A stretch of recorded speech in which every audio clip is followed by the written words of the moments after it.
Good day mga ka-electrical.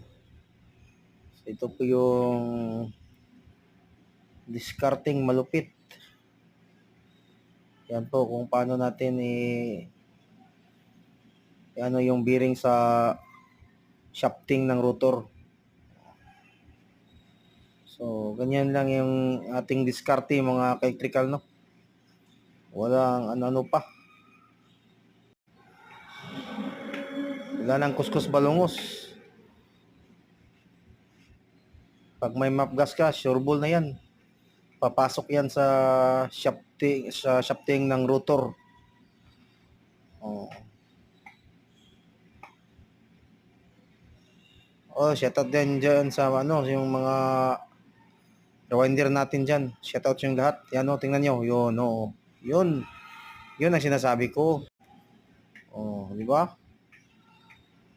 Pag may mapgas ka lang, walang problema. Papasok yan. Basta medyo painitin mo lang yung inner ng bearing. Alright? So, yan.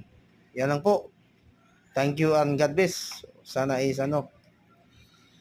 may nakuha kayong aral. Napulot.